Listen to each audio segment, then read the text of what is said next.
तो नमस्कार। पिछले वाले वीडियो में हमने बात की थी संज्ञा के बारे में, और संज्ञा के बारे में जो अपनी चर्चाएं हुई थी उसमें शामिल किया था हमने जैसे संज्ञा और उसकी परिभाषा, संज्ञा के प्रकार, और वहीं पर यानी कि जो संज्ञा के जो प्रकार हैं जैसे व्यक्तिवाचक संज्ञा, जातिवाचक संज्ञा और भाववाचक संज्ञा। तो यानी कि व्यक्तिवाचक संज्ञा है वो जातिवाचक संज्ञा के रूप में, और जातिवाचक संज्ञा वो व्यक्तिवाचक संज्ञा के रूप में प्रयोग। वहीं पर जो भाववाचक जो संज्ञा है उसका जातिवाचक संज्ञा के रूप में जो प्रयोग था वो हमने पढ़ा था। उसी क्रम में आज जो हम बात करेंगे वो बात करेंगे कि जो भाववाचक जो संज्ञा है उसका जो निर्माण है उसके बारे में, यानी भाववाचक संज्ञा की रचना, संज्ञा की रचना या फिर यूं कहें कि निर्माण। दोस्तों यहाँ पर जो भाववाचक जो संज्ञा है उसकी जो रचना है या उसका जो निर्माण है वो 5 प्रकार से किया जाता है, यानी 5 प्रकार से इसका निर्माण होता है।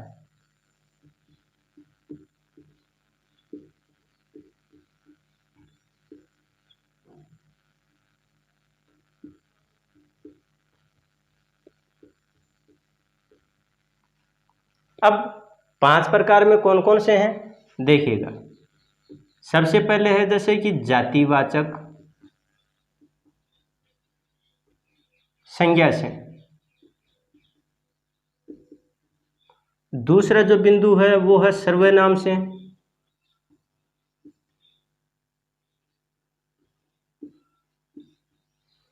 तीसरा जो बिंदु है वो है विशेषण से।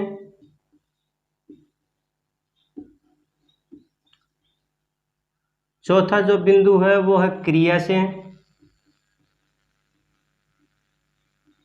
और 5वां जो बिंदु है वो है अव्यय से।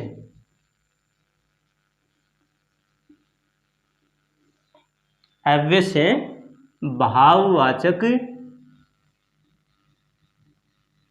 संज्ञा की रचना।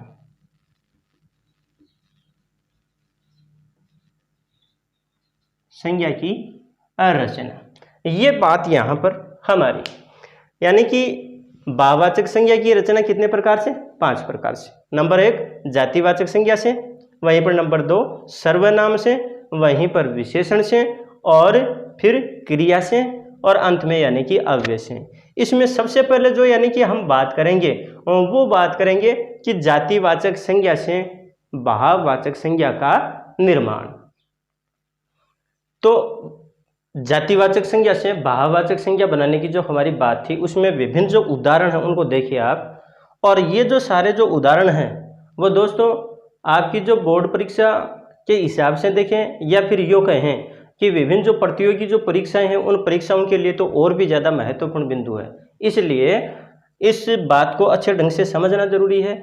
प्रतियोगी जो परीक्षाएं हैं, भले चाहे वो रीट है या फिर पटवार है, जो भी परीक्षाएं हैं उनमें इस प्रकार के जो शब्द हैं उनको पूछा जाता है। तो यहाँ पर यानी कि ये तो है जातिवाचक संज्ञा और इधर है भाववाचक संज्ञा, कि जातिवाचक संज्ञा से भाववाचक संज्ञा है वो कैसे बनती है। तो अमूमन क्या है कि जैसे उनमें प्रत्यय वगैरह जो हैं वो जोड़ करके उनको बनाया जाता है। अब यहाँ पर जैसे शिशु है तो शिशु से शैशव या शिशुता, उसी तरह से विद्वान, विद्वान से विद्वता, यानी कि इसमें इधर ता प्रत्यय जोड़ा गया। वहीं पर मित्र, मित्रता ता प्रत्यय के माध्यम से। पशु, पशुत्व या पशुता, यानी कि त्व या फिर ता प्रत्यय जोड़ा गया। उसी प्रकार से जैसे पुरुष तो पुरुषोत्व, वहीं पर सती, सतीत्व, लड़का, लड़कपन, गुरु, गौरव, बच्चा, बचपन, सेवक, सेवा। उसी तरह से आगे जो ये यानी कि जो जातिवाचक जो संज्ञा उसके माध्यम से भाववाचक जो संज्ञा है वो बनाई गई। तो यानी कि जैसे सजन है, सजन में ता प्रत्यय जोड़ा गया तो वहीं पर सजनता। आदमी, आदमियत, इंसान, इंसानियत, दानव, दानवता, बूढ़ा, बूढ़ापा, बंधु, बंधुत्व, त्व प्रत्यय, वहीं पर व्यक्ति व्यक्तित्व, मानव मानवीय, ईश्वर ऐश्वर्य, पिता पितृत्व। यानी कि ये जो जातिवाचक संज्ञा से भाववाचक संज्ञा बनाई गई हैं, ये एग्जाम की दृष्टि से महत्वपूर्ण है। इनके अलावा भी बहुत सारे जो शब्द हैं यानी कि भाववाचक संज्ञा के संदर्भ में, तो उन पर भी बात की जा सकती है और इनको हमें देखना है। उसी क्रम में हम आगे वाला जो बिंदु लेंगे वो बिंदु लेंगे यानी कि सर्वनाम से भाववाचक जो संज्ञा है उसका निर्माण। अब सर्वनाम से भाववाचक संज्ञा, तो उसमें देखो इधर सर्वनाम और यहाँ पर भाववाचक संज्ञा, इधर सर्वनाम और उधर भाववाचक संज्ञा। जैसे मम, मम से ममता या फिर ममत्व, यानी ता प्रत्यय से भी बना है और त्व प्रत्यय से भी बना है। वहीं पर है जैसे स्व, तो स्वत्व, आप आपा, सर्व सर्वस्व, निज निजता, अपना अपनत्व या फिर अपनापन, यानी कि त्व और पन दोनों से यानी कि ये बना है। वहीं पर सर्व सर्वत्व, यहाँ पर सर्व और सर्वस्व है तो यहाँ पर सर्व और सर्वत्व। वहीं पर अहम और अहम से अहंकार। इस प्रकार से यानी कि ये सर्वनाम से भाववाचक जो संज्ञा है वो बनी है। उसी क्रम में हम अब लेंगे यानी कि विशेषण से भाववाचक संज्ञा बनाना। अब यहाँ पर जो बात आई वो क्या, तो देखिएगा इधर विशेषण और इधर भाववाचक संज्ञा, यानी कि इधर विशेषण आगे भाववाचक संज्ञा। तो विशेषण है यहाँ पर कठोर, कठोर से कठोरता, विधवा से वैधव्य, चालाक से चालाकी, शिष्ट से शिष्टता, ऊंचा से ऊंचाई, नम्र से नम्रता, बुरा से बुराई, मोटा से मोटापा, स्वस्थ से स्वास्थ्य, निर्बल से निर्बलता। यहाँ पर एक शब्द है देखो बुरा, बुरा से बुराई। और अगर आपको पता हो तो पिछले वाले टॉपिक में हमने यानी एक बात पढ़ी थी, जातिवाचक संज्ञा की बात आई थी, यानी कि जो भाववाचक संज्ञा है उससे जातिवाचक संज्ञा में बदलना। तो यहाँ बुरा तो क्या है, विशेषण है। यहाँ पर बुरा से बना बुराई, भाववाचक संज्ञा। और अगर यही किसी वाक्य में प्रयुक्त कर दिया बुराइयाँ, तो बुराइयों के रूप में यानी बहुवचन में जाते ही फिर क्या हो गया, ये जातिवाचक संज्ञा। उसी क्रम में यहाँ पर ये बात हो गई निर्बल से निर्बलता। फिर देखिएगा मीठा मिठास, सरल सरलता, शूर शूरता या शौर्य। उसी प्रकार से चतुर चतुराई, सहायक सहायता, आलसी आलस्य, गर्म गर्मी, निपुण निपुणता, न्यून न्यूनता, पतित पतन। ये सारी जो बातें हैं वो बातें हो गई विशेषण से भाववाचक संज्ञा बनाना। उसी क्रम में आगे वाला जो हम बिंदु लेंगे वो हमारा बिंदु होगा यानी कि क्रिया से भाववाचक संज्ञा बनाना। तो आगे देखिए, यहाँ पर जो क्रिया से भाववाचक संज्ञा बनाने की बात अपनी चल रही है, उसमें देखो क्रिया भाववाचक संज्ञा, क्रिया भाववाचक संज्ञा। उसी तरह से इनके जो उदाहरण है वो हम ले सकते हैं कि सुनना सुनवाई, गिरना गिरावट, चलना चाल, कमाना कमाई, बैठना बैठक, पहचानना पहचान, खेलना खेल, जीना जीवन, चमकना चमक, सजाना सजावट, लिखना लिखावट। उसी क्रम में आगे देखो पढ़ना पढ़ाई, जमना जमाव, पूजना पूजा। अब यहाँ पर एक अपने को ध्यान रखना है, जैसे यहाँ पर पूजना क्रिया, पूजा भाववाचक संज्ञा, लेकिन पूजा व्यक्तिवाचक संज्ञा भी होती है। जैसे इसको हम यूँ कहें कि पूजा पढ़ रही है, तो वहाँ पर पूजा जो शब्द है वो तो क्या है, व्यक्तिवाचक संज्ञा।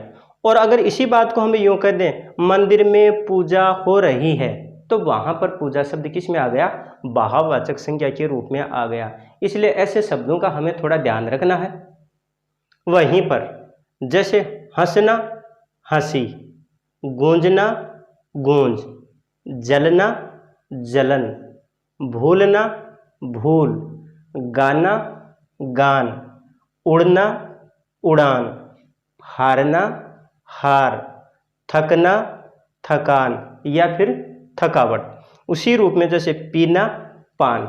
और फिर आगे और उसी क्रम में देखिए इन्हीं के उदाहरण, जीतना जीत, देखना दृष्टि, मेल, यहाँ पर जैसे मिलना क्रिया और मेल भाववाचक संज्ञा, सुनना सुनाई, दौड़ना दौड़, चिकना चिकनाई, बुनना बुनाई, रहना सहना रहन सहन, उतरना उतराई, डलना डलहान। उसी क्रम में करना कर्तव्य, मरना मरण, मुस्कुराना मुस्कुराहट, सूझना सुझाव, चिल्लाना चिल्लाहट, फैलना फैलाव, बोलना बोल, सोना शयन, और फिर लेना देना लेन देन। वहीं पर चुनना चुनाव। ये जो शब्द हैं ये सारे के सारे शब्द किस रूप में हैं, यानी क्रिया और क्रिया से फिर भाववाचक संज्ञा बनाने के रूप में। और अगला जो हम बिंदु लेंगे वो बिंदु हमारा होगा अव्यय से भाववाचक संज्ञा। तो यहाँ पर अव्यय से भाववाचक संज्ञा बनाना। अब यहाँ पर इधर तो है अव्यय और इधर है भाववाचक संज्ञा, इधर अव्यय और भाववाचक संज्ञा। पहली बात तो यहाँ पर यह समझने वाली है कि अव्यय क्या है। अगर आपको पता हो तो हमारी बातचीत हुई थी जो संज्ञा के जो यानी कि शब्द के जो प्रकार थे उनमें, यानी कि विकारी और अविकारी शब्द। तो अविकारी जो शब्द हैं उनको अव्यय भी कहा जाता है, कि जिनमें लिंग वचन कारक काल वाच्य आदि का कोई प्रभाव नहीं पड़ता, यानी कि उनका रूप परिवर्तन नहीं होता। वो जो शब्द होते हैं वो अव्यय होते हैं। अब यहाँ पर देखिए जैसे खूब है, तो खूब से क्या है, खूबी, समीप से समीपता, निकट निकटता, बाहर बाहरी, शाबाश शाबाशी, दूर दूरी, धिक धिक्कार, ऊपर ऊपरी। उसी तरह से जैसे भीतर भीतरी, नीचे निचाई, मना मनाही, अंदर अंदरूनी, शीघ्र शीघ्रता, समीप सामीप्य। यानी कि ये था यानी अपना अव्यय से भाववाचक संज्ञा बनाना। दोस्तों यहाँ पर जितने भी ये जो उदाहरण लिए गए हैं ये आप लोगों की परीक्षा को ध्यान में रखते हुए फिर इन उदाहरणों को लिया गया है, और इन उदाहरणों को तैयार करना हमारे लिए बहुत ज़्यादा अत्यावश्यक है।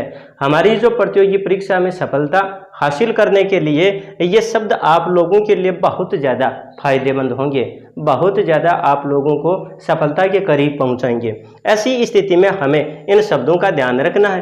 तो मैं उसी बात को पुनः दोहरा रहा हूं कि जो भाववाचक जो संज्ञा है उसकी रचना या निर्माण कितने प्रकार से, 5 प्रकार से। जातिवाचक से, जातिवाचक संज्ञा से, वहीं पर सर्वनाम से, विशेषण से, क्रिया से और अव्यय से। इस प्रकार से 5 प्रकार से यानी कि भाववाचक संज्ञा की रचना होती है या निर्माण होता है। ये बात हुई हमारी यानी संज्ञा वाला जो हमारा टॉपिक था उसके बारे में। दोस्तों इसी के साथ में हमारा जो संज्ञा जो टॉपिक है वह पूर्ण होता है, और हम अब एक नया जो टॉपिक लेकर के आएंगे इससे आगे वाला, अर्थात जो विकारी शब्दों का जो दूसरा यानी कि नंबर है यानी कि सर्वनाम। हम सर्वनाम के बारे में आपसे फिर चर्चा करेंगे, फिर बात करेंगे। तब तक के लिए नमस्कार, धन्यवाद।